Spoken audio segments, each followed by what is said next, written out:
Welcome everyone to the second substantive call of the Trauma-Informed Advocacy Work Group. This is the second in the series of calls for the Guardian Ad Litem program to collect research and make recommendations on ways to align the science of child development and the impact of trauma with our practice and our advocacy. Today we are very fortunate to have some wonderful presenters who are going to continue our initial discussion of the impact of trauma. Today, some of the topics we're going to cover will be a review of what trauma is, building on the webinar from last time. We'll gain an awareness of the frequency of trauma in our communities, become aware of some of the different effects, emotional, physical, and in the community, learn more about trauma-informed care and about some resources to address trauma. Our presenters are Graham Petkovich, who is currently a child welfare trainer serving the Sunshine Health Plan. Since 2014, he's provided training to the Florida community, working with providers, advocate groups, families, caregivers, and treatment programs caring for children. He has 24 years of experience working with children and families and has committed the majority of his career to serving youth in therapeutic residential programs in Washington, D.C. metro area and South Florida. Graham served 9 years as the Youth Services Director of The Haven, an accredited residential therapeutic group home for 48 teenage boys in Florida's dependency and foster care system between the ages of 12 and 18. Graham also served as the master trainer for Florida programs, teaching crisis intervention training to a variety of human service agencies, and was responsible for credentialing providers, certifying their internal instructors and staff members. That would include medical hospitals, psychiatric units, juvenile justice programs, and alternative schools. Graham has a deep passion for trauma-informed care and is committed to bringing the science of our standard of care as we owe it to our children. Graham's a graduate of James Madison University and a certified child and adolescent trauma professional. Dr. Chad Sedam has extensive experience in counseling, advising, and educating children and adolescents who've been traumatized in various ways, have experienced challenges with attachment and relationships, and who are human trafficking survivors. As behavioral health coordinator for a community-based care agency in North Florida, a specialized therapeutic foster care therapist for 9 years, and counselor in a psychiatric hospital prior, he's witnessed, evaluated, counseled, and provided treatment to many survivors of abuse and trauma. He's used this experience in teaching several courses as a doctoral student and upon earning his doctorate as an adjunct professor at Florida State University. Currently, he's a trainer for child welfare serving Sunshine Health, where he's a liaison in the community working with provider, local advocate groups, and as families involved in the child welfare system. He has over 17 years of experience in direct care and training in both behavioral health and academic settings. We're very grateful to both of you, and I will turn the presentation to you over at this time. Thank you so much. It's absolutely a pleasure to be able to present to you all, and it's honestly an honor. Graham, I guess I'll go ahead. This is Chad. We're going to be presenting on the impact of trauma, like was mentioned today. If you're listening as an advocate or a person making policy recommendations, hopefully these will be some of the tools you can put in your toolbox today. And feel free, as was mentioned earlier, to use the chat box over there on the in the toolbar. Type any questions you may have. We want to make this as casual as we possibly can. So if there are any questions or concerns you have, by all means, feel free to ask. Basically, what we want to do is we want to make sure that, we know that you've had some experience in working with trauma and understand some of the impact of trauma, but we want to make sure we're giving you a little bit more of an in-depth overview here. We want to make sure that we're gaining a little bit more of an understanding of different aspects of trauma. And we can use this trauma to better understand our clients and how they react to the world around them. So without further ado, let's get going here with our objectives.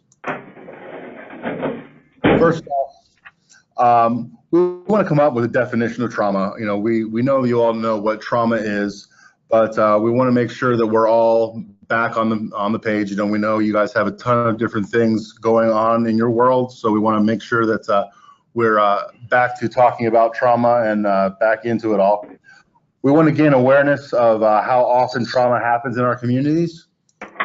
And with that, trauma is not just within the foster care realm. It happens in other areas of our communities. So we want to make sure that we're discussing that and understand what goes on there.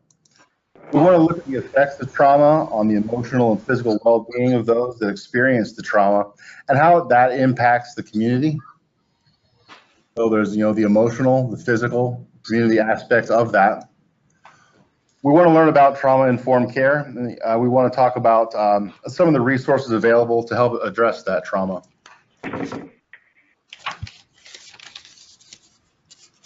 So what is trauma? We all have a basic definition of that. According to Webster, trauma is the Greek word for wound. In the beginning, the word was used to describe an injury to the body. Now the word trauma is just as likely to be used to talk about the psychological effect that the body injury or emotional trauma without any physical injury. Trauma can be physical or it can be mental, and the effects of trauma can also be explained as physical and mental.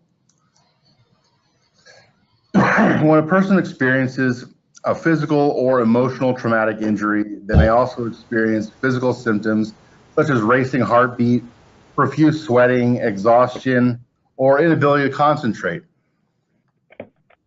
And with that, we see that in our kids, we see that in their reactions. Further down in our slides, and from what we found out recently, that you guys have viewed the video from the TED Talk from Dr. Nadine Burke-Harris. Talks about the ACEs study, which is a real groundbreaking study and really important. It talks about various aspects of emotional reactions to the body and how our bodies work and interact. And basically, really important with how different levels of with our ages, children, adolescents, and our teens react and how they grow. And it's really important to be able to understand.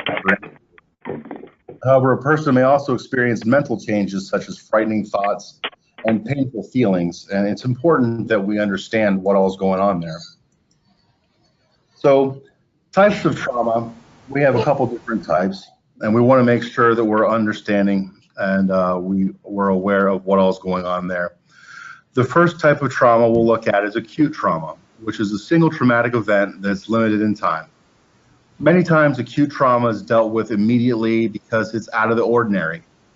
This type of trauma can affect someone who experiences a crime, an emergency medical procedure, or loss of a loved one, and they usually received immediate attention. They'll usually be surrounded by people who are taking care of them, such as family and friends, along with the victim's assistance workers, doctors, nurses, funeral home staff, God forbid, but also, case managers, guardian ad litem. Even so, the individual is still likely to go through an initial response with physical symptoms such as, like we mentioned, racing heartbeat, sweating, exhaustion, lack of concentration, those types of symptoms. These symptoms will often go away with support around them, but in some instances, the acute trauma may unfortunately not be met with support. So we're talking about acute trauma, and we're talking about in cases such as rape, witnessing a crime, etc. Child being a victim of a one-time sexual abuse or other acute trauma, the victim may not talk about the event, may not receive the support or of caring people. This is really common. The fear response a lot of us have, that we don't really want to talk, we don't understand how to talk, we may not have the coping mechanisms. It may be a cultural thing that we don't talk about these types of things. So it's something to be cognizant of. But with that, the lack of support compounds the effects of the trauma. However, in both cases, the individual may still have these lasting effects. And these are things that we need to be aware of. These are things we need to advocate for. These are things that we need to be knowledgeable of to be able to address therapeutically.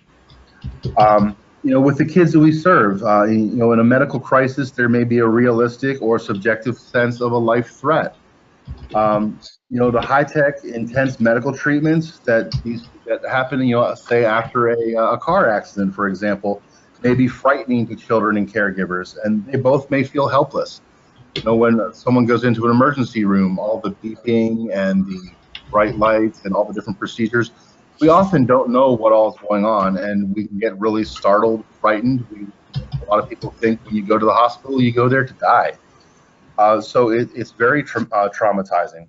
And there may be some uncertainty about the course or the outcome of the medical treatment. Pain or observed pain is often involved, and that's traumatizing in its own right. Exposure to injury or death of others can also occur. So we have our secondary trauma, also something to be aware of. And the family is often required to make important decisions in times of great distress, another stressful and traumatizing situation. When this happens to a single parent or families with little support, that trauma can be compounded. This can be acute, one-time event, or it might go on. The next type of trauma that we're talking about is chronic. This refers to the experience of multiple traumatic events. These experiences can be multiple and varied. For example, being exposed to domestic violence, being in a serious car accident, then being a victim of community violence. Or this could be long-standing trauma such as physical abuse, neglect, war. A lot of these things our kids have experienced. For the kids that you work with, this could be a child being exposed to relapses in medical hospitals, or relapses and multiple hospitalizations, such as being Baker acted multiple times. And that can be traumatizing, for the patient as well as the caregiver. The fear of the unknown as a caregiver can also be traumatic and cause added stress. When someone facing medical or mental health is also having to deal with financial concerns, work, other children, all those things, again, compounds the stress.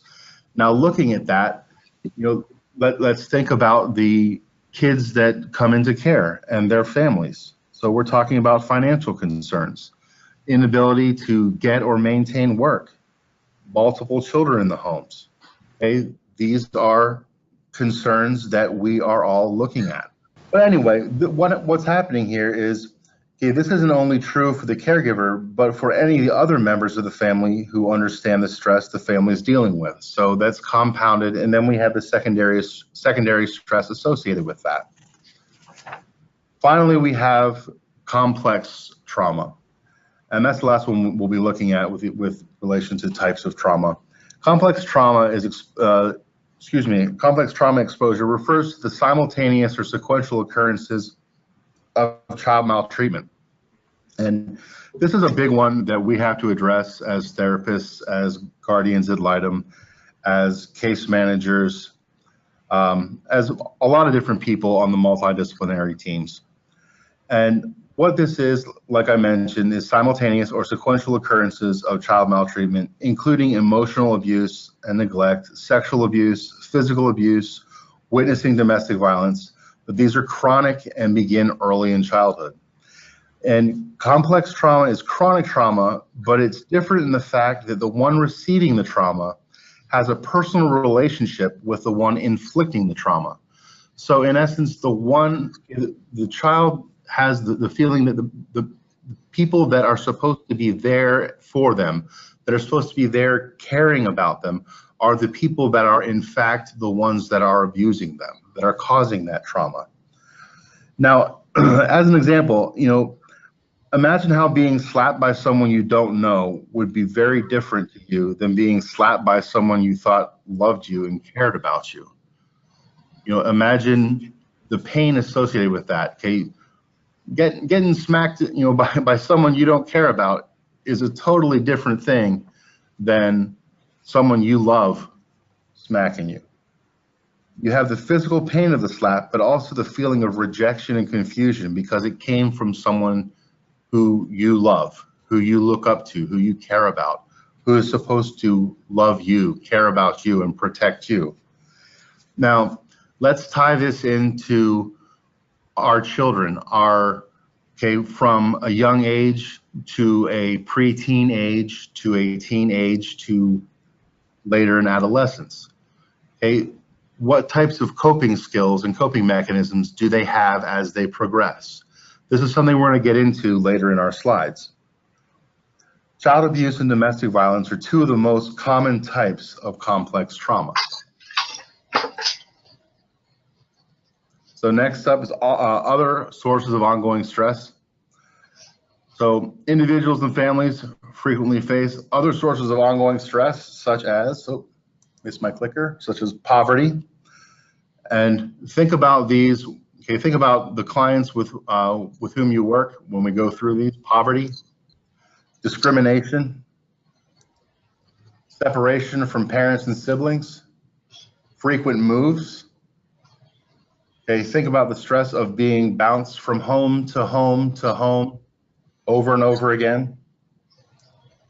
School problems, traumatic grief and loss, refugee or immigrant experiences.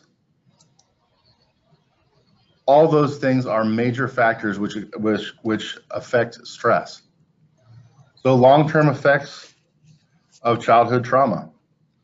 Oftentimes, adolescents we'll be seeing in our population for mental illness or even chronic physical disease will have been victims of trauma at some point in their lives.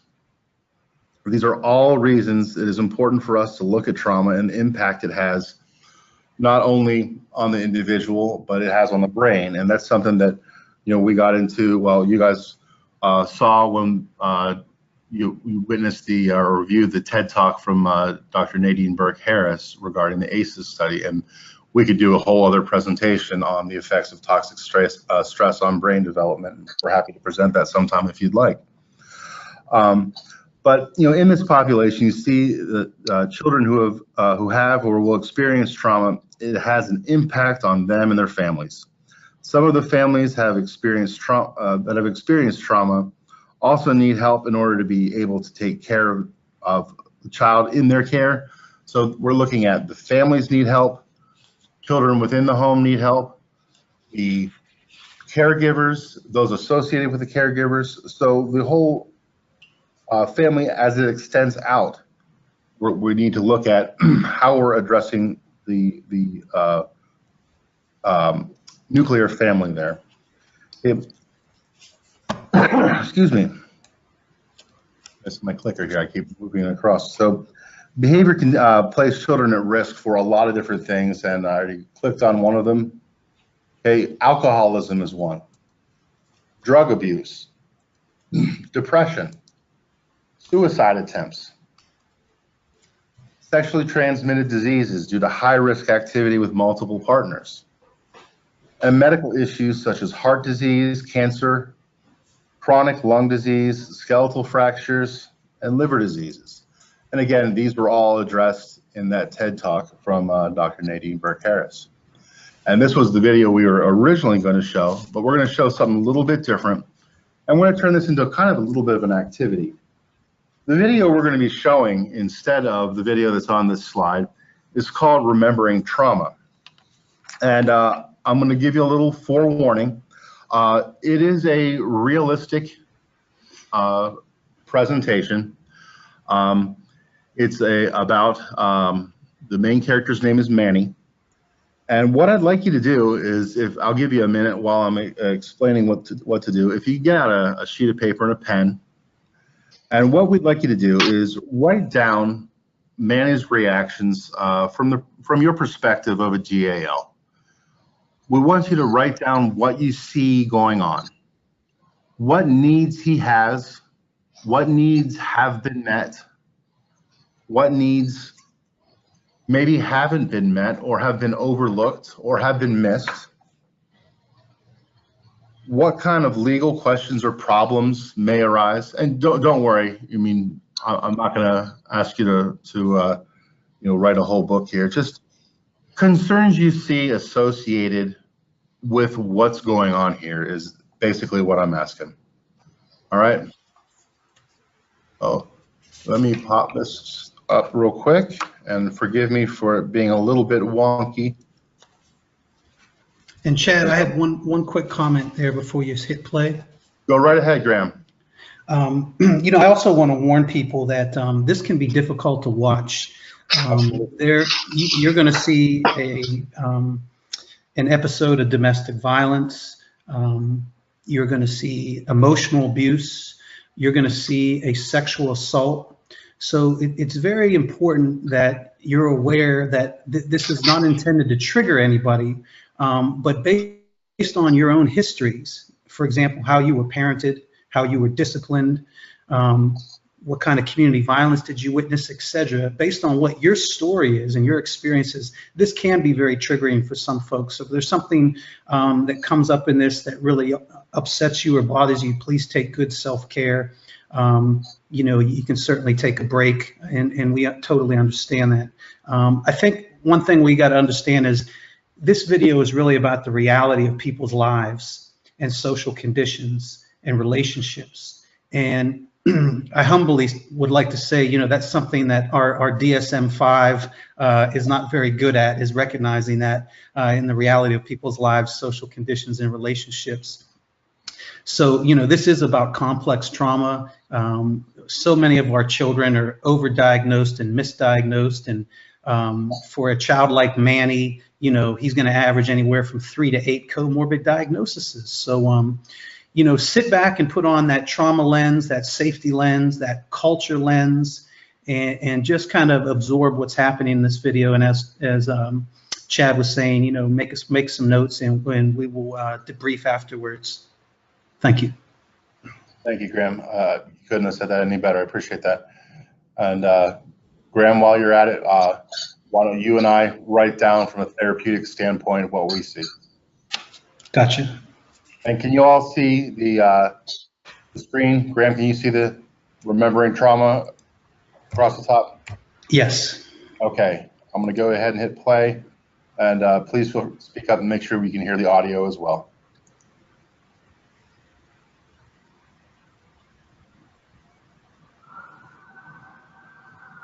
Can you hear the audio, Graham? Yes. Okay.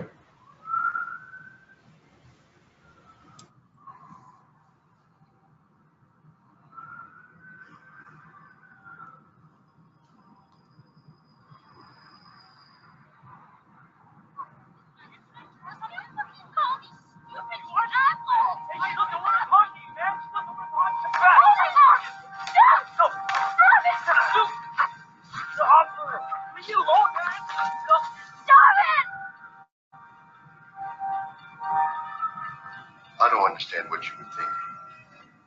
Tell me exactly what happened. Nothing. Nothing?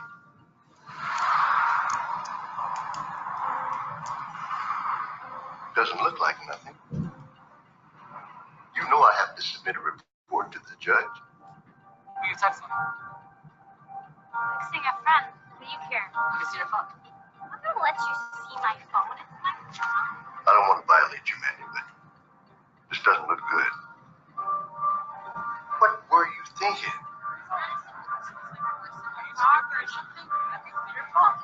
Yo, Mario, what's up? Come here. Hey, man, why don't you leave her alone? I was thinking. I gotta do something. Well, you sure did something. Hey, she doesn't want to talk to you, man. She doesn't want to talk to you, man. What are you gonna do about it, huh? What the fuck? Leave me alone, man.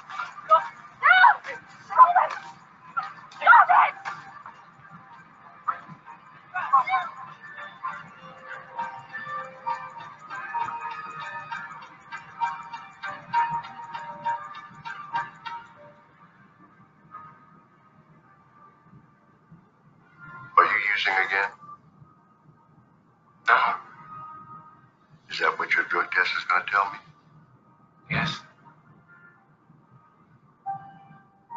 I've known you for a while, and I believe you're a good kid.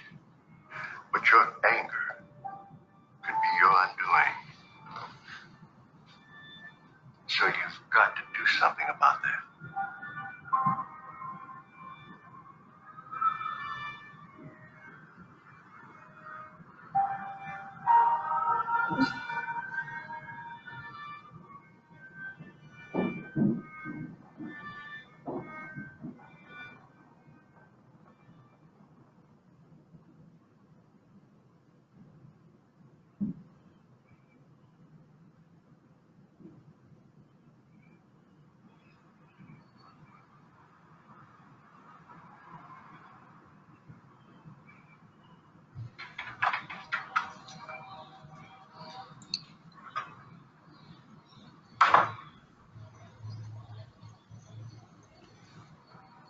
As bad as it looks.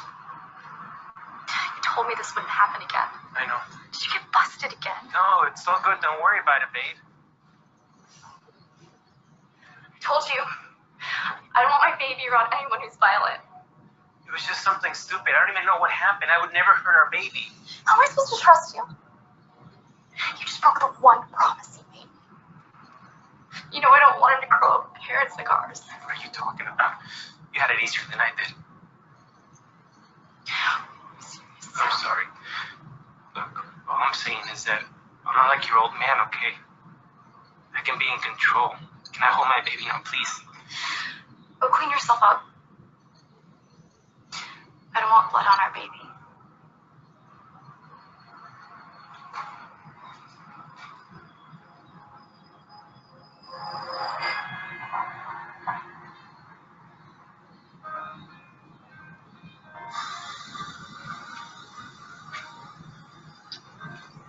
Annie, bring out a new diaper when you're done.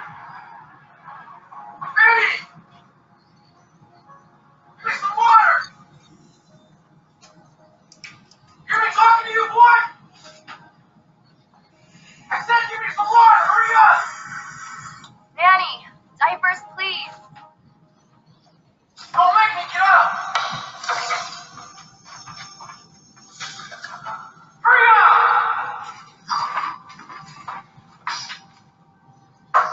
Oh, wait, stop! Go in!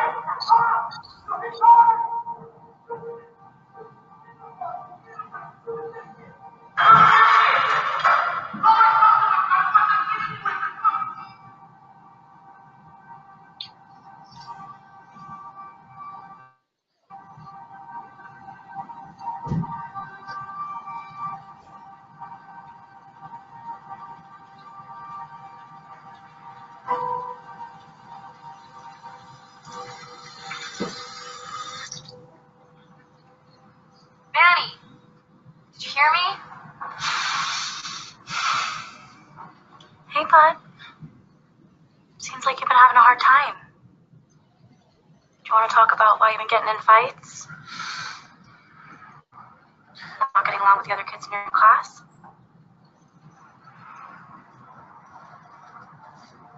How's school, Manny? Good. It's good. Did you do anything fun? No. Is that boy still picking on you? No. Did you tell him his boss?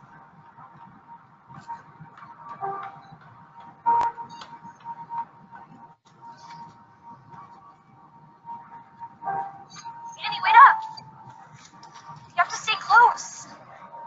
Hey, what's up, man? What's good, bro? Those boys are idiots. Don't hang out with them. Also, I've heard that you've been having trouble paying attention. Focusing on your work?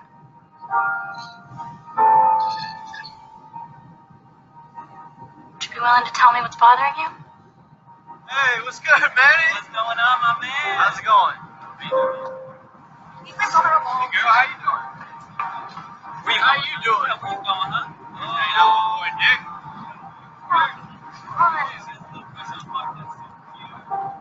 Manny.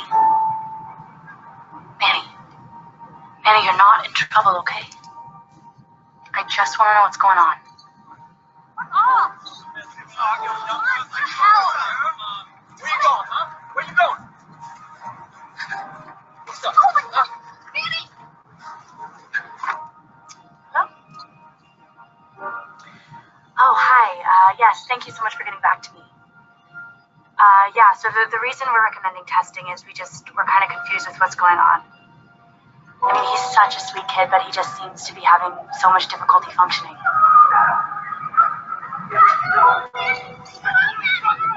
Yeah. Okay, I mean, he is hyperactive. His teacher keeps coming to me and, telling me about all of his learning problems. She seems to think that he has ADHD.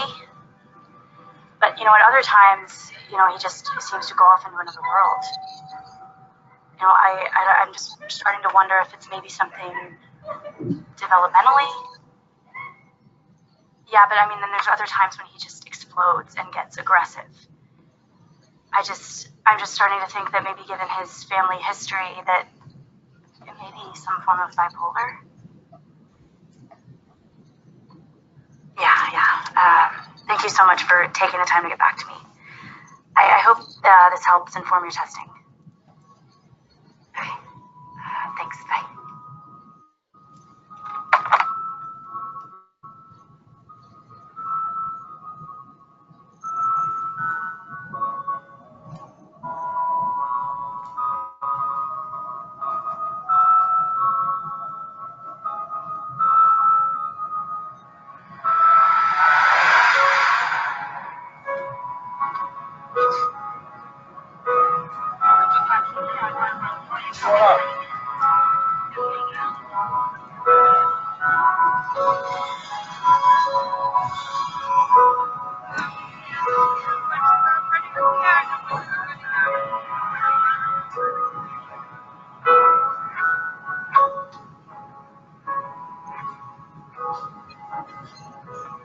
Look, I know you love your kid, and that's a beautiful thing. But you have to start working on making better choices if you want to keep on being the man of your house. That's real talk. Maybe I shouldn't even try anymore. Maybe they're better off without me. I'm just gonna screw up like I have my whole life. Maybe you will, and maybe you won't. But you owe it to your son to try. He's going to be your age one day. And what do you want him to think when he looks back and remembers his dad?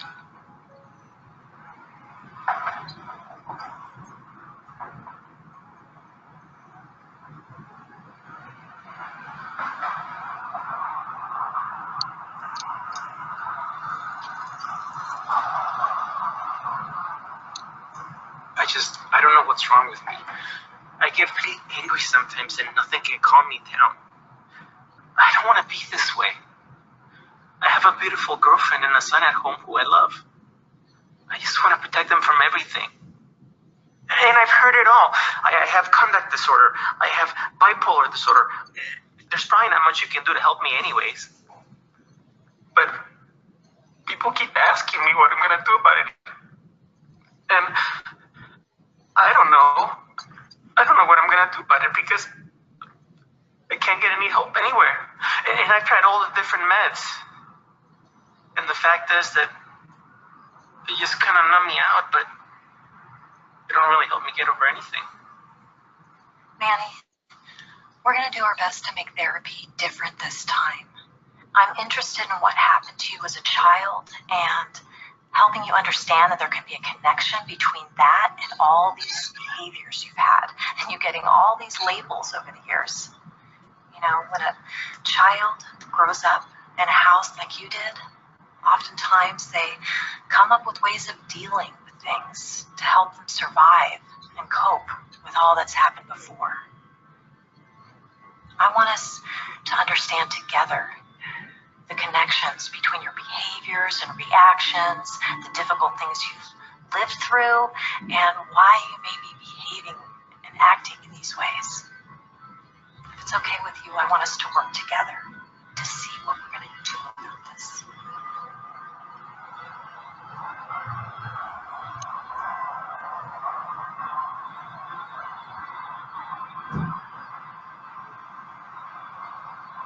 I'm sorry for breaking my promise. I'm going to work on getting better, okay?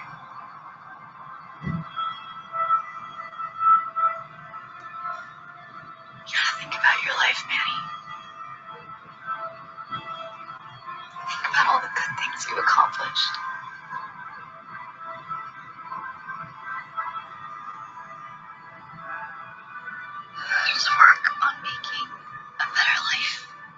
our son.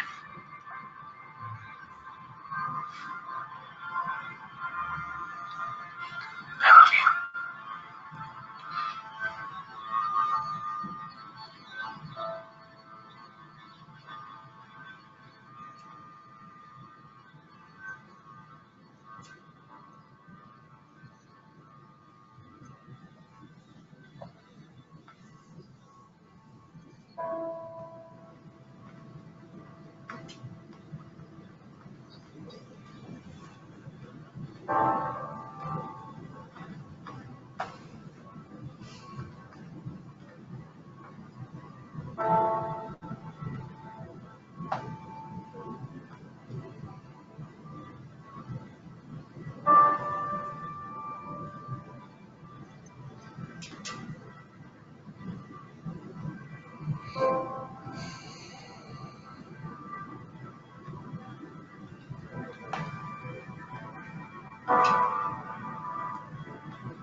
All right. Well, obviously that's a bit of a emotional roller coaster for a lot of people, but it definitely brings out what trauma is and what it does to people. So with those questions, let me open up the chat box here. I made the mistake of minimizing the chat box when I opened up the video. Oh, a lot of great questions.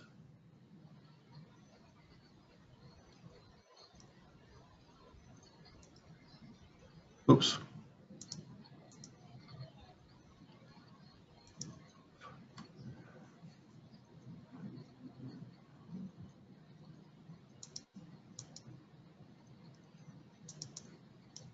So big underlying question, which is a really important question, basically is what happened to this child? And the question to ask is what happened to you? So what are some of the things we saw? Please feel free to type in the chat box. What are some things that were possibly missed?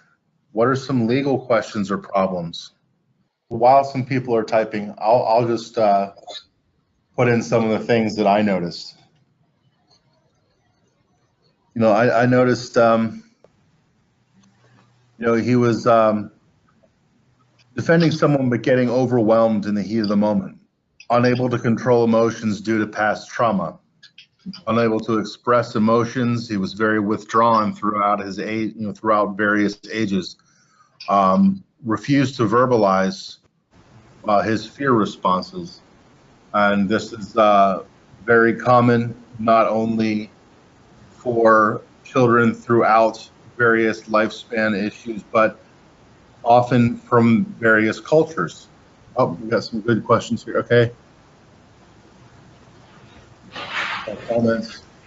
Scroll up and take a look here. Okay. He never received trauma-based individual therapy for the domestic violence he witnessed, as well as the abuse of his sister he witnessed. Absolutely. How professionals labeled his behaviors as ADHD or bipolar disorder. From my professional viewpoint, that have both been, or that have been diagnosed with ADHD and misdiagnosed with ADHD because we're missing an underlying trauma diagnosis.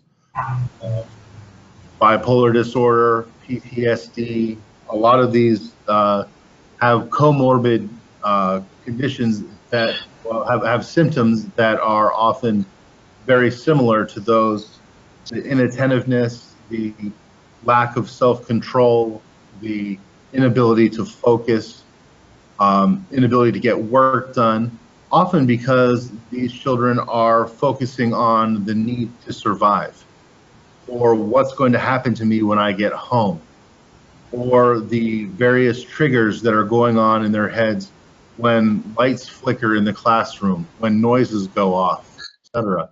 And they're labeled as having ADHD as opposed to an underlying issue associated with trauma.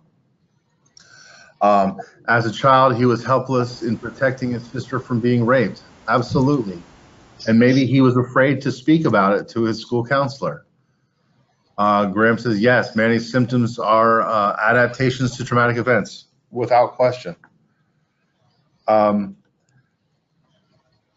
So looking at it from a GAL perspective, one thing that, in working at a CBC for a while, it was such a blessing to have GAL representation at the multidisciplinary team staffings. It's so important to get as much information as possible to be able to evaluate, treat, and serve these kids. That having a GAL there to be able to give a clean and fresh perspective with the knowledge base that you have, it's just so absolutely beneficial. Other things that I noticed in there were that, his comments of just wanting to give up. Maybe I shouldn't even try anymore. He's giving up on himself. But then his parole officer or probation officer commented, he has other people to be concerned about, like his son. So giving him a new perspective. These are things that we need to be looking at, things that we need to be interested in and evaluating. Moving on, Graham, you want to take the next set of slides? Sure, and I had a couple comments as well.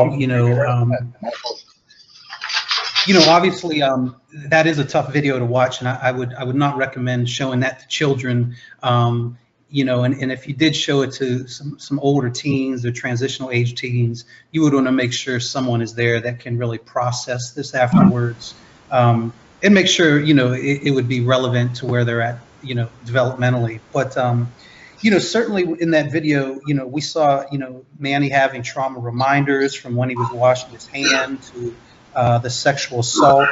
And one of the important things that we have to remember is, when you experience complex trauma, you often are going to have a disorganized attachment style.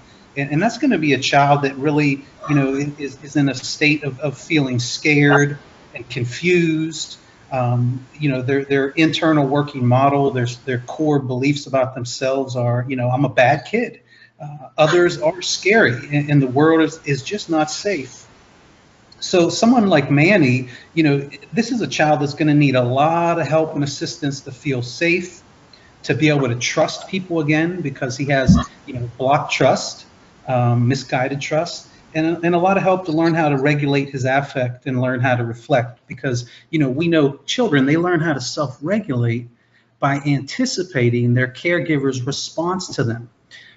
So you can imagine in his home, just from seeing, the behavior of his father or stepfather, that's how he learned to self-regulate. And, the one thing about the ACE study is, it's only talking about if this happened to you once, right? In Manny, this happens every day. This happens 5 times a day. So, we have to look at also what are some of Manny's strengths, and it's an approach we have to really look at our kids. And I think Manny, there was something in him where he had a sense of justice we might be able to work with.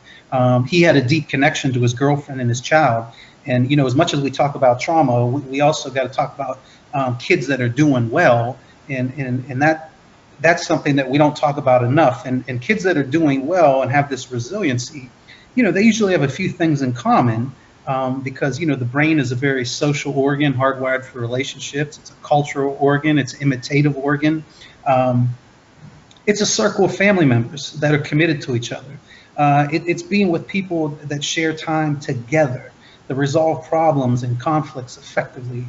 They celebrate successes. They hold shared values and beliefs. And they practice rituals. It might be spirituality. It might be faith-based. and there's a lot of predictable routines. So, we can't lose sight of the kids that are doing well, and that we have to promote resiliency. So our next slide is on the 10 categories of the ACE study. And, certainly you're all familiar with that. A quick note, though, is, sometimes we don't talk about the Philadelphia ACE study that was done in 2012 on a much more racially diverse population that had completed high school. So when you think about the original ACE in the mid-90s, I'm not going to go into that too much, but 64% of the folks in the study had at least one ACE, 12.5% had 4 or more. Well, in the Philadelphia ACE study, on an urban population, very racially diverse, 83% of them had at least one ACE, and 37% had 4 or more.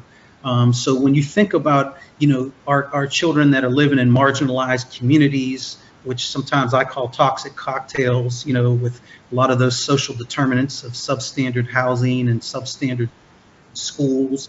There's already a street economy, there's a drug trade, there's a gang population, there's easy access to firearms, there's high rates of community violence. You can only imagine, what the adverse childhood experiences are for those children, and not just the children, but everyone in the house. So you think of Manny's, household, and everyone probably had an ACE score of 4 or more, 6 or more. It's like, we're talking about kids and families that have an adversity package, and how we can really, reduce the stress in their life, provide those wraparound services, help with, parenting training, job training, transportation, food. All of these things, these little details make a tremendous difference.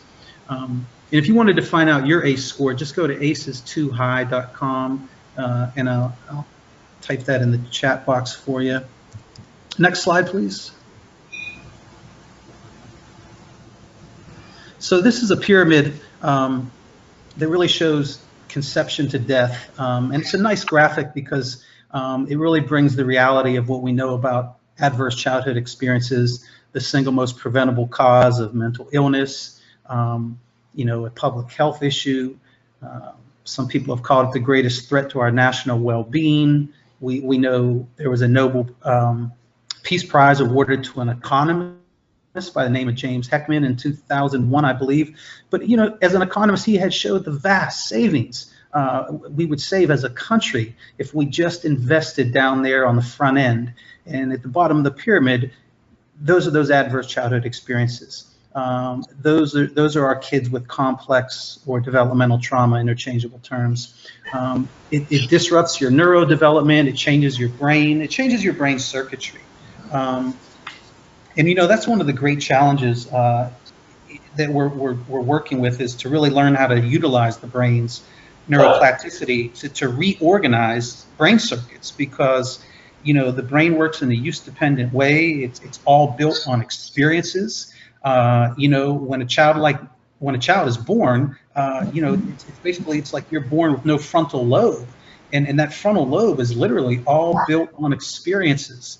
So some interesting conversation to have is there's a study that Dr. Bruce Perry is going to be coming out with shortly, where he's going to show children that had experienced abuse, neglect, maltreatment, etc.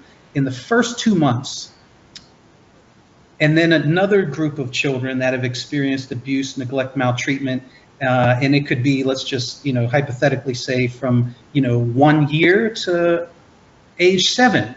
So the point is, the outcomes are going to be worse for the child that had the adversity package from 0 to 2 months versus a child that had that for years, because just the way the brain develops and that biological gift that we have in the first months of life, particularly the first years. So, as we go up the pyramid, social, emotional, cognitive impairments, we're getting a child labeled with, ADHD or bipolar disorder, or oppositional defiant disorder.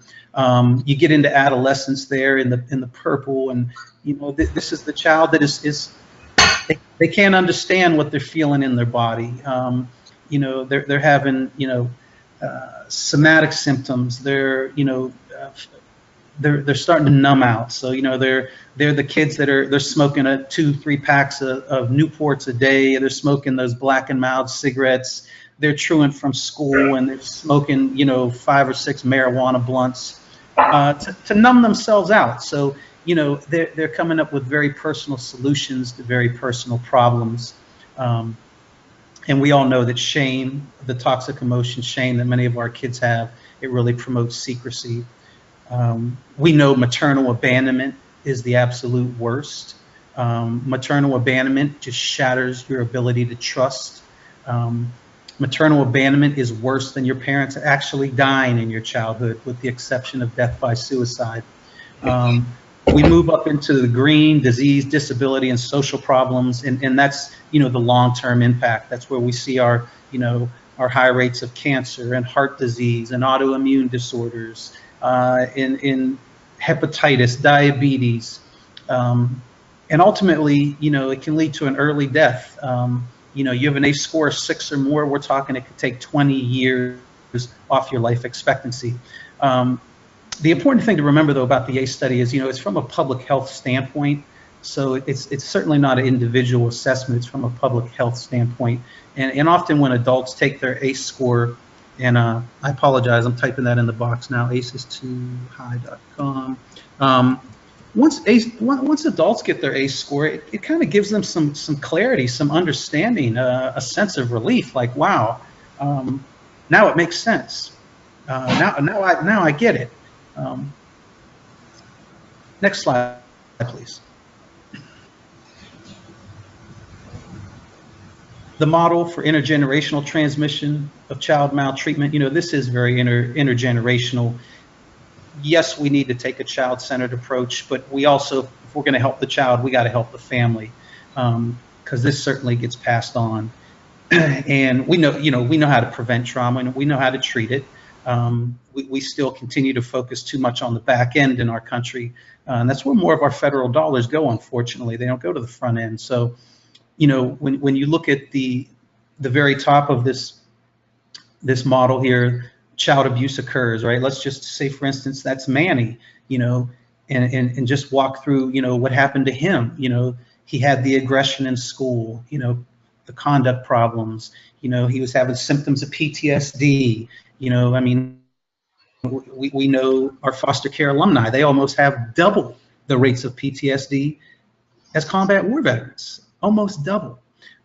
School problems, Manny's at school for 6-8 hours a day. So, we all have to be on the same page of music, and trauma-informed care is certainly not the expectation, it's the standard. And we got to get people to buy in with this and get on board with it, because what breaks down so often is just a lack of consistency across all of us working with the child and working with the family. Repetition is the key to building the brain. It's about new experiences. So adolescence, again, re-victimization, you drop out of school early. We know so many of our kids, that have aged out of foster care, few of them have a GED by their 25. We know about the substance abuse, which is for relief. It starts off as relief. It's a way to cope.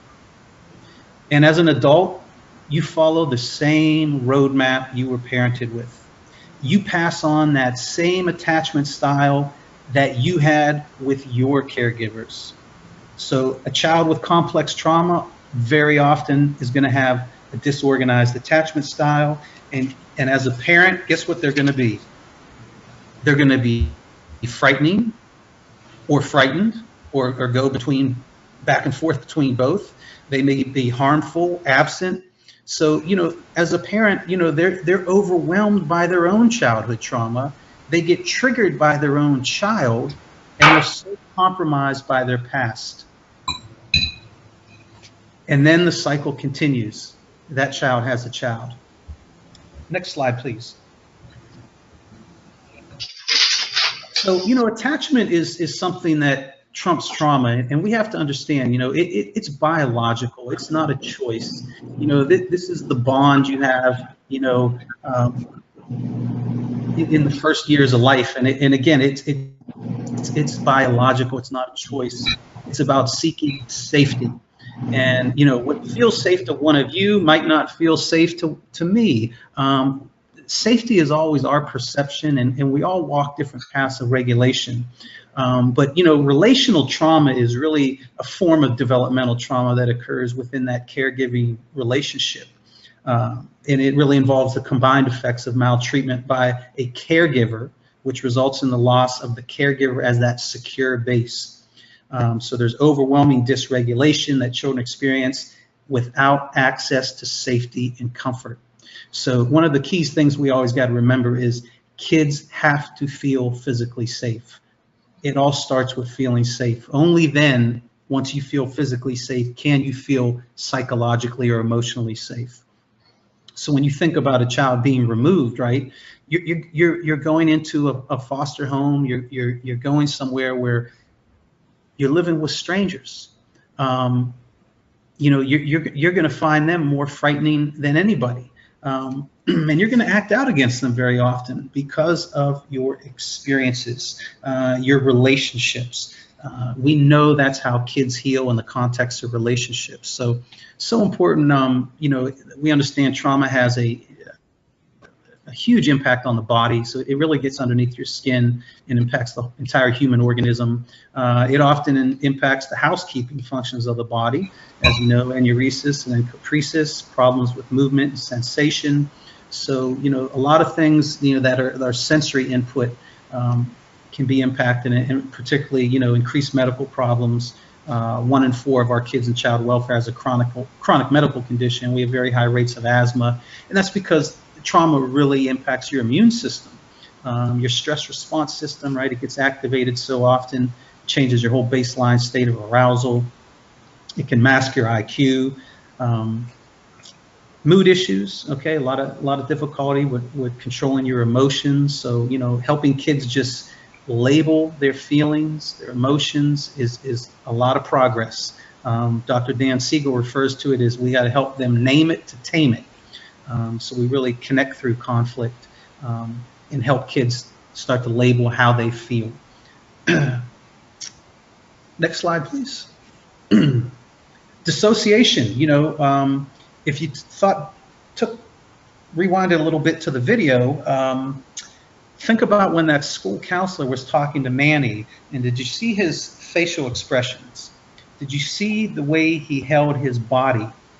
It was like an emotional disappearing act. He was totally checked out. So dissociation is something we often see in young children. As they get older, it's more common in girls. It's extremely common in human trafficking survivors. But Manny just kind of numbed himself out, and people have to understand, you know, dissociation is a way Manny learned how to cope and how to survive. So, you know, when you think about trauma and the impact of it, you know, a lot of these disturbing behaviors, they really started out as misguided attempts to survive and frustrated attempts to communicate distress. Behavioral control, kids have a hard time holding themselves back, that's for sure. You know, some kids go from 0 to 100. Some kids go into a blind rage. It impacts everyone differently. Some kids just shut down, they go into dissociation. Everyone has kind of a arousal continuum, and it's really about getting to know the individual. So, you know, one of the things that we all need to do is, you know, understand this is an individual approach to everybody. Start to help identify a child's triggers. You know, if a child's moving from a foster home to a group home, I mean, we need to let those folks know, listen, here's 3 triggers that we know of. I mean, that's probably the most critical information you could get at that intake. Cognition, as I said, you know, trauma can really mask your IQ, so it's a hard time to you can't focus, you don't feel safe. You know, listen, optimal learning environments, you have to feel safe. It all starts with that. And then optimal learning, that's driven by curiosity. You know, traumatized kids are often deeply uncurious. So they're not willing to explore. They're not in the learning brain. They're not open and engaged. They're in the survival brain. the self-concept, that internal working model. When you think about the video we watched, a couple notes at the end I made was, did you hear what Manny was saying, when his probation officer was talking to him, and he believed this at in his core belief system, that maybe I shouldn't even try. I'm just going to mess up like I have my whole life. They're probably better off without me. Those are some of those core beliefs, those self-concepts. I'm a bad kid. Why else would my parents have abandoned me or treated me so horribly? I'm a bad kid. I probably deserved it, and there's nothing I can do about it. So developmental trauma can certainly interfere with mastery of age-appropriate skills, and that's why we really want to focus on where kids are at developmentally. That's going to be huge. Where are they at socially and emotionally? Many of our children are under-socialized. They're doing the best they can with what they have. It's not that they won't do something, it's they don't have the capacity right now. All right. Well, we got about 2:36, Chad. I think we can go on to the next slide. Yep. We're going to be pushing it for time. Yeah. Traumatic stress. You know how kids respond to traumatic stress? Well, it's all based on their attachment system. So, you wonder why, we have a child who's going to this great foster home in a nice middle-class gated community. Listen, there's no trust that's been built. All right? We're going to have little to no impact with our kids, little to no impact until we develop trust. And that takes time, folks. And that's something that our system often doesn't have. Those of you that have kids in residential programs where I spent 20 years, think about that. You got folks working in 6-to-1 ratios. I mean, how much interaction and trust building can go on when it's a 1-to-6 ratio in 12-to-1 at night? We have to build trust. That's going to be the key. Many of our children are rejecting us because they don't trust us.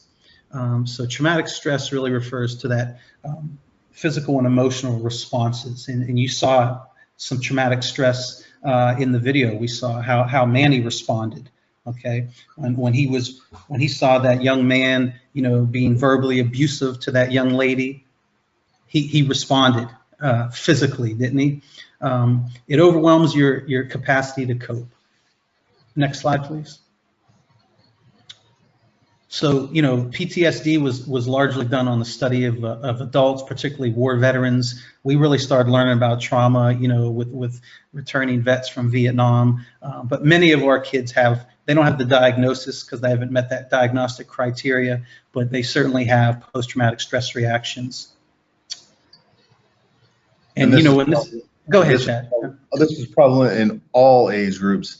They experience things differently due to their coping mechanisms. Ways that a young child will avoid or re-experience event or express hyperarousal or persistent difficult thoughts and emotions is different than what an adolescent or a teen will experience. But it needs to be it needs to be addressed in different ways. It needs to be, let's say we have 2 kids in the home that have been traumatized or have been abused. They're not going to express things the same way, and they need to be treated differently, and you need to be aware of that. It's not a cookie cutter type thing. It's something we want to make sure we're aware of. Absolutely, absolutely. We can't lose sight of we are a social species, and there's a central need for human connection. So when you think about that, it's really about the need for our kids to feel seen, to feel heard. When kids feel listened to, it changes their physiology. The need to feel understood, held in someone else's mind and heart, and the need to feel valued. These are central human needs for connection. And Dr. Bruce Perry really stresses this, folks, is that is what it's about. It's about your connections. That's how kids identify themselves, and they heal in relationships. not rules. So overwhelming emotion and behavior, you're familiar with a lot of these maladaptive coping strategies, but certainly for us to understand maladaptive coping strategies, we have to understand these were adaptive for them. So, when our social expectations for our kids and their biology collide, oh, we're going to run into trouble for sure. And we're going to go quickly through this next slide. I'm sure all of you have seen this probably a multitude of times. This is a positron emissions tomography scan, a PET scan, different brains. The one on the left is a healthy brain of a normal child.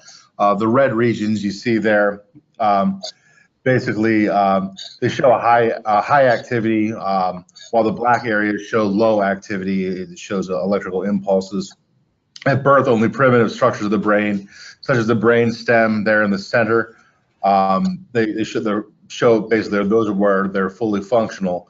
In regions like the temporal lobes there in the top, that's in early, on the left there, you can see early childhood experiences, the wires in the circuits they're working. On the right, but excuse me, on the right, the abused brain is of a Romanian orphan. Just as a heads up, these children are the same age. This is a child who was institutionalized shortly after birth, and this shows the effects of extreme deprivation in infancy. I'm making the mistake of using my mouse to circle the areas that are dark. If you look at the dark areas, it's basically showing there's no activity there. The temporal lobes on top there, which regulate emotions and receive input from the senses, are nearly quiet in that image on the right, basically showing that there's no input and no reception with regard to the sense of the senses there. So, like I said, you've seen this before, so we're going to skip through that real quick. Okay, and certainly, when we looked at that brain scan there, that's a child that had that, minimal exposure to language, to touch, to social interaction, and that child is certainly going to struggle in terms of being able to regulate their emotions and receive, input from the senses. So you're talking about emotional and cognitive problems, and again, as I said earlier, this child wouldn't have the capacity. And that's one of the great challenges, that we have, again, is to utilize the brain's neuroplasticity, to reorganize defective brain circuits. So, when you think about, the brain, it only changes with new experiences, lots of them, right? So, we're talking about, caregivers that are really engaged. Social engagement is the good care we need. So the developmental stages, I think we touched on some of these talking points here, but certainly it may reduce the child's capacity to explore their environment and master age-appropriate developmental tasks. So one of the things that we can do is, again, recognize something beautiful in the child. Find at least one strength, and let's really work with them and help them to become competent. Competency is one of the greatest defenses against the helplessness of trauma. So if we can get a child to become competent in something that they're good at and they have a passion for, that's going to lead to mastery, and that will do wonders for their self-concept. When you think about, again, us being that social species, we, in terms of your brain, your body, your mind, we're geared towards being integrated members of social groups, able to share, able to nurture, able to collaborate. And ultimately, this is what breaks down in most forms of mental illness.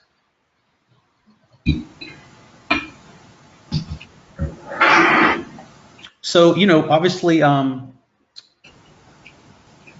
we want to make sure kids get a trauma assessment, find out where they're at, developmentally. You can get a psychoeducational assessment. But certainly assessments that we use. I mean, Obviously we talked about the ACEs. Like the Juvenile Victimization Questionnaire, survey of children's exposure to community violence, traumatic events screening inventory, child PTSD symptom scales. Those are commonly used assessments to evaluate trauma and development in children and youth. I'm sorry to interrupt you, Graham. Go ahead. Oh, no problem. We can go on to the next slide. We have about 15 minutes left, Chad, so I know we want to probably save at least the last 5 minutes to answer some questions, but folks, feel free to type anything in the chat box there. Different developmental stages, so, young children, they may express their distress through sensory reactions, so that might be changes in the way they eat, their sleeping patterns. You might try to pick them up and they scream and they push you away and they arch their body up. So, really paying attention, being attuned to the way children hold their bodies, excuse me, and their facial expressions. Your emotions are most intensely activated by the muscles of the face in the way you hold your body. So it's important we recognize that, and especially when we're interacting, right? Because it's as much about us as it is the kids. How are we presenting ourselves in terms of the way our facial expressions are, the way we're holding our body, our tones of voice, because we can trigger kids just by the way we behave. How we behave affects how they are. So young children can become very passive and easily alarmed. Fearful even when there's no danger, especially when they're being separated or put into new situations. So we want lots and lots and lots of predictability. The more new experiences with predictability with young kids, the more opportunities we have to fire up neurons, and neurons that fire together, they wire together, and neurons that wire together, they start to thrive together. And then they start to survive together. And literally, we're changing the circuitry of the brain. We're reawakening that hippocampus, which is, the part of your brain that's where your memories are stored and puts things into place and time and context. We have to keep reawakening it with lots of safe, relationally safe, predictable experiences. And that's so critical that our caregivers understand that. The folks at the Center for the Developing Child at Harvard University, they often refer to this as the serve and return interactions. The child might serve you something like, screaming or crying or a facial expression. What is going to be the return, though, is going to be critical to changing the brain with new experiences. Next slide. Okay, school age children. School age, we're talking about 6 to 12 years old. Intrusive thoughts and images, two of the hallmarks of PTSD, right? And when that goes untreated, it can be absolutely debilitating. So, with school age children, you might see them become very preoccupied, being aware they may try to replay this, so we have to be aware of also traumatic play. Things they used to like, now they don't. They used to like going outside. They used to like going to the playground. They used to like, going to certain places, and now, they have, become fearful. So a lot of specific new fears linking back to the original events. Next slide. Tied to that also, when they experience the unwanted intrusive thoughts and images, this is often where we get the misdiagnosis of ADHD, where they're thinking of things that are intrusive and unwanted instead of focusing on schoolwork or focusing on conversations. People think they are inattentive when in fact they're just focusing on different things that are more important to them.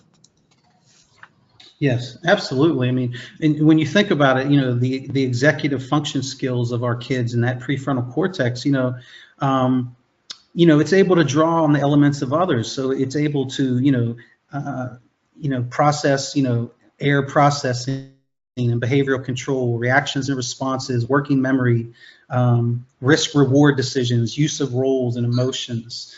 So, we are really changing people by changing the brain. We're changing behaviors by changing the brain. And again, the Achilles heel of so much of this is just pure repetition in time. Adolescence, adolescence is a difficult time, regardless if you have a trauma history, but I got 3 adolescents in my house, and I can tell you, it's not easy, but working with traumatized adolescents, they often, again, they have that internal working model, that core belief system, the low self-esteem, learned helplessness, based on what's happened to them. They couldn't escape, they couldn't run, they couldn't tell. So, you have anxiety and depression, and often they feel they're alone. Next slide, please. So these are things to be aware of in terms of, trauma reactions in our adolescence. The self-harm, the cutting, that's often sensation seeking. It's cutting to feel. It's calling out for help. The drugs and alcohol, again, that helps you deal with a lot of the physiological reactions you have in your body. You might feel the tightness in your chest, the tension in your shoulders, the heartbreak, the gut wrench. They might be up all night, can't fall asleep. I mean, I can remember, in residential, we would have kids literally, they'd be up all night because they would just be there in terror, in fear. So these were kids with complex trauma. So their fear ended up being terror. Their sadness ended up being despair. Their anger ended up being rage. And certainly it has a huge impact on your behavioral, social, and emotional functioning. I think we covered some of these talking points. How are we looking on slides there, Chad? Are we getting close to the finish line? We got about 8 minutes. We got to keep pushing. We're okay. I'm gonna let you keep going, Graham. Psychological safety, again, safety is your perception. You can walk into somebody's home and do a home study and say, oh my gosh, I didn't feel safe. Well, that's your perception. So, you really have to ask these fundamental questions. What does it look like? Obviously, someone may feel safe. That might be their norm. We're going to keep going. Go ahead, Chad. Next slide, safety and trauma. So again, we want to be as predictable as possible about our kids. Anything that's going to happen, we want to give them advance notice. If they're fundamentally, kids are fundamentally conditioned to love their parents. Let's be honest about that. Most of the thousands and thousands of kids I worked with, they prayed to go home every night, no matter what happened to them at the hands of their caregivers. You're fundamentally conditioned to love your parents. So, they're going to have fears of safety about themselves and also their loved ones. And we have to really be open about, their healthy relationships, their healthy connections. It's going to be hard for them to trust others, to protect them. A lot of their relationships are going to be based on being re-victimized or abandoned. It's in their mind, it's like inevitable. No matter what you say, no matter what you do to them, it's like you're just like all the others. So, we have to really challenge those beliefs, and we have to be so consistent, predictable, and relationally rich with what we do. That doesn't mean, though, that we just throw all of our roles out the window and we aren't able to set limits, but it helps us understand the motives behind a lot of the behaviors we see. It gives us a context for the behaviors. It doesn't excuse them. Okay, maximizing safety, trauma reminders. These can be anything. I think you're probably familiar with a lot of this. It can be anything in the environment. We have a part of our brain called the amygdala, which is in our limbic brain, and it's really your smoke detector. It's your watchdog, and it receives sensory input from the environment first. It gets first dibs, even over your prefrontal cortex. And when that amygdala has been activated so often in your life, okay, you start to misread, okay, sensory input in your environment. Like Manny totally misread that argument that young man was having with, it looked like probably his girlfriend. That was because his amygdala has been on fire his whole life. And it just responds, and it sees things as a threat or not a threat, literally within milliseconds. So trauma reminders, again, triggers. We have to be very aware of what these things are. And, you know, we're coming around the holiday. We are in the holiday season now. The holidays can be a huge trauma reminder for many of our kids. So being aware of people, situations, places, holidays, it could be very intense and disturbing, tying them back to the original trauma. Okay. Next slide there, Chad. We got about 5 minutes. Do you want to take it over on the overview, Chad? Absolutely. Basically, you know, we've noted throughout the presentation, trauma can affect many areas of one's life and can lead to secondary problems. You know, trauma experiences can be an underlying factor in having trouble in a job, trouble in relationships. They can be a factor in many health problems. These extra problems may cover up symptoms in the underlying trauma, which can interfere with individuals' healing from their original trauma. So just, you know, these are things that we really need to be aware of. And we're going to kind of get into healing and best practices. We, you know, just want to give a quick overview on different best practices. You know, we're not going to be, you know, getting into therapeutic recommendations, but want to give you an idea of what is out there. Probably skip through this unless, Graham, you want to talk about the left versus right side of the brain. It's more academic. Real quickly, you know, a lot of us grew up with traditional discipline. It doesn't work with kids with developmental or chronic trauma histories. Really, this slide is about, you have to connect with kids right brain. So you have to connect with them emotionally, you know, help them get regulated. Then you relate to them, then you can reason with them. If you just come from that left side of you know, discipline and logic, you won't make a connection with our kids. So we always connect with them right brain to right brain.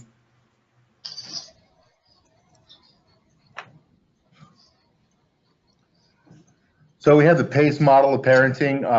Basically, this is it's an approach of 4 different personal qualities, allowing adults to support a child's development of their own self-awareness, emotional intelligence, and resilience. Over time, basically with practice, a child will gain strong tools to better understand and regulate their emotions.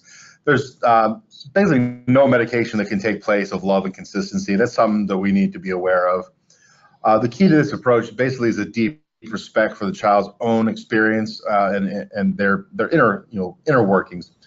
When an adult engages in this work, basically we provide the support space within which the child can hone and develop their own thinking skills. We help the child to reflect upon, understand, and manage their emotions more skillfully. We have playfulness, acceptance, curiosity, and empathy are the words within the acronym of PACE. It's just an excellent model of parenting that works really well with a lot of these kids. Is there anything you want to add to that, Graham? I really want to see if we can push it along. We do have a bunch of slides. And you know what, Chad? I was thinking now might be a good time to kind of just briefly tell them about the handouts that we have. Yeah. Go right ahead. Okay, so folks, we have 4 handouts that you have access to. The first one is on, it's for our policy makers. So it's just 3 core concepts from the Center for the Developing Child at Harvard University. I'm certainly not a policy writer, but I think this will be helpful. It's very current information. So that is in your materials. We'll see that also in the handout. Can you all see that on the screen? No. No, okay. I thought I pulled that down so you can circle it, but it's not really. It's not working. Okay, go ahead. Under handouts. The second handout we have is a fact sheet from the Robert Wood Johnson Foundation, and I love this. It's a great read on understanding the effects of trauma on health. And the third one we have is a nice little helpful tool, particularly those of you that are, working with children and the families. It's the 12 core concepts for understanding traumatic stress responses in children and families. And this is from the National Child Traumatic Stress Network. which I highly recommend a lot of you join. It's totally free. You just go to nctsn.org and you put your email and create a password there, and you can join their learning center. They're one of the best resources we have in the country. And the last handout is from Dr. Bruce Perry. It's about helping traumatized children. And this is just a brief overview for caregivers, but it's a great read. Again, we have to, if we're going to help the child, we have to help the family, and we have to get caregivers to really understand that, again, we are changing the brain. We are doing things with intention and attention and repetition. So I hope you enjoy those handouts. And Graham, I pushed along to important questions that I think it's important to ask therapists and agencies. That's always great when we can have GAL presence when speaking with therapists, speaking with physicians, speaking with providers. That I wanted to make sure that the slides were up for them to see. It's in your handouts as well, but do you provide trauma-specific or trauma-informed therapy? If so, how do you determine whether a person needs trauma-specific therapy? How familiar are you with evidence-based treatment models designed and tested for treatment of trauma-related symptoms? How do you approach therapy with individuals and their families who have been impacted by trauma, regardless of whether they indicate or request trauma-informed treatment? And describe a typical course of therapy. As an example, can you describe the core components of your treatment approach? These are, basic things that any therapist or provider worth their salt should be able to explain to you in depth.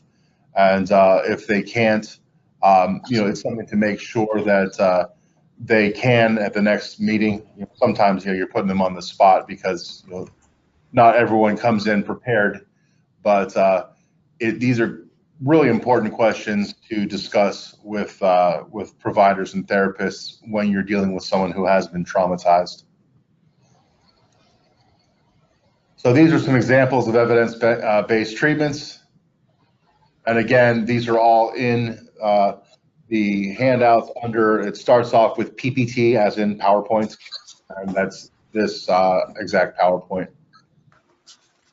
Other promising practices we have.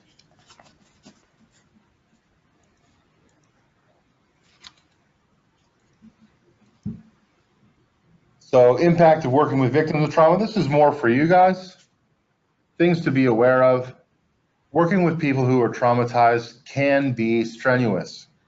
It can wear you out. And the last thing that you need, the last thing that your families need, is for you to be overwhelmed, for you to be stressed out, for you to, basically for the wonderful job that you do, for the people that care about you, the people that you care about, to not be able to get the amazing services that you provide because you are worn out. So remember to take care of yourselves. Remember to take time out for yourselves. Remember to do what you need to do to be as healthy as you can be. Go to the gym if that's a source of relaxation for you. Take a walk, take a deep breath, get a good night's sleep, eat well, all those things that you know are good for you, and don't take work home. I know we all say we're not going to do that, and we all do that, but remember, you need to take care of yourself to be able to take care of those that you work for. If not, you will burn out. So some sources of secondary trauma, all of these different things.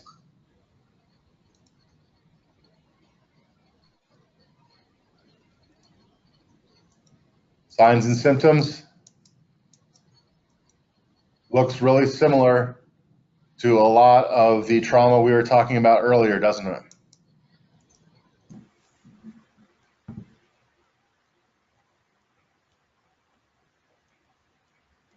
So care plans, I just talked about those. Talk to your supervisors. Get help if needed. Self-care groups, yoga, meditation, etc. Balance. Take your time off. You know, as Graham and I were talking earlier about the amount of time off that we didn't take, and it's the end of the year, that we should have taken. Self-care, accountability, have a buddy system, use it. Exercise, good nutrition. And these are some resources we have for you. Look into them. There's a lot of really good stuff here. Any questions? This was the Q&A we were talking about. I know, Graham, you said you had to go, but is there any closing thoughts or remarks you have before you need to go on to your next training? No, Chad, that's about it. I put a few things in the chat box there. I just want to say thank you, everyone, for all you do. You know, we're going to keep fighting the good fight. And again, we owe it to our kids to bring the science to the standard of care. Have a wonderful holiday season and a happy new year. I wish you all the best. Thanks, Graham. And I'll drop you an email later on. And for those of you that are hanging up, thank you all for what you do. Thank you for the hard work. I hope we were able to give you the information you needed. And have a wonderful holiday season. Be safe. And again, we truly appreciate all the hard work you do for these kids. For those of you that are staying on, I'll stay on for a little while for any questions or concerns you may have. And again, thank you for the opportunity to present to you today. Thank you so much for staying on with us. What is going to happen now, for those of you, this is Deborah Lacombe with the statewide office. I do see a question or two in some of the boxes, so I'm going to ask those if it's from some of our participants who are in listen-only mode. For those of you who are on the Trauma-Informed Advocacy Work Group, I'd like to ask you to just stay on for the next 20 to 30 minutes if the conversation goes on that long, and we'll just have some discussion about how the information that we received today relates to our specific charge with regard to making recommendations for the program. Getting back to the questions first, I noticed that Betsy Skip had asked, had said that she works with teens, and as a result of the trauma, so many of them go on runaway status. And are there any is there any advice that you have in terms of dealing with that specific situation as it relates to trauma? Could you be a little more specific? I'm sorry. With regard to them running, with regard to what to do when they get back, with regard to preventative, with regard to what? I'm sorry. I might need a little bit more info. Well, maybe, so Betsy, if you want to put in a little bit more info, she says all of the above. I know the easy answer is tell them don't run. But, you know, a lot of our kids, you know, running is an unfortunate coping mechanism. They often run as a means to get away from it, you know, to get away from having to deal with the trauma. You know, sometimes the therapy that we're, you know, presenting them is I don't want to say traumatizing in its own right, but having to address it is basically, it's very challenging. It's, you know, like Graham mentioned earlier, you know, we want to, nobody wants to say that we have a problem with our family, that the way we grew up was wrong. And for us to address the fact that, you know, we were abused or we were traumatized, and this is a complex trauma that was, you know, presented to us or that was inflicted upon us by someone we love, it is hurtful. And if we can avoid it and not deal with it by running away, that's an outlet. The flip side of it is, as a teen, it sometimes is an outlet for fun. You know, we can spread our wings. We can not have any rules. We can do whatever we want to do. It really, I mean, it's often case specific, but, you know, with regard to trauma, my suggestion would be try to figure out what that outlet is. Why is that child using running away as an outlet? Why is that child, what is causing that child to use running as that coping mechanism? Are there alternative coping mechanisms which would be more safe? What are the benefits versus drawbacks of running away? Have they tried other things that have worked? Are there other things that are going on when they run away that are incentives for them? Could we find incentives that would help them stay? Again, like I said, it's case specific. I've worked with kids that have run away overnight because they don't like who's coming on the shift at their facility. I've had kids that have run away for months on end because, for whatever reasons. It could be substance abuse issues. It could be they are CSEC kids and they're afraid that the people that have been, unfortunately pimping them out know where they live, and they're trying to get away from that person to keep people in their group home safe. I mean, like I said, it's very case specific. There are people that just hate being in the system. I know that probably doesn't answer your question very specifically, but again, it's finding the reason for using running away as the outlet and trying to identify the triggers associated with it. Thank you very much for that answer. We had one additional question before we stop the recording and kind of move into discussion, I think, and it's about dissociation. One of our members, heard what you said and the common nature of that as a coping mechanism, and wondered if you had any specifics on how you can help to ground someone that you believe is experiencing or is coping by using dissociation, because we may be able to understand how we do it on our own on a personal level, but when you're trying to help someone, a second person, do you have any specifics on how to approach that? How to approach someone who dissociates? Again, it's often you want to try to find what that trigger is that causes that dissociation and work with the individual on, trying to, I don't want to call it, well, you could even call it systematic desensitization if you want to. Basically, you want to identify why they are dissociating, what's causing that, and find an alternative to dissociation. Basically, again, what Graham was saying earlier, you want to identify how to make them feel safe. Once they feel safe, then you want to identify ways to utilize alternative coping mechanisms. If they, until they feel safe, dissociating keeps them from having to discuss anything. So until they have that groundwork of safety, that groundwork of being, knowing that they can trust that they're in a safe place, they may not feel comfortable to do anything but dissociate.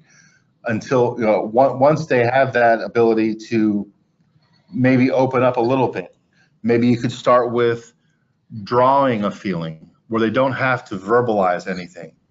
Or, you can give them, again, depending on the age, we're again, like I mentioned, I really do a lot of stuff that is case specific, and identifying stuff, whether it's, a cultural issue, whether it's, their only coping mechanism, what other coping mechanisms they have, family histories, does the whole family dissociate? I mean, there's so many different confounding variables that you really have to identify them first. But and age, gosh, I mean, I'm rambling here, but there are so many different variables you'd have to address. But once that child feels safe, then you can begin to identify other coping mechanisms and address them at that point, to make a long story short. Thank you very much. I'm going to ask Elizabeth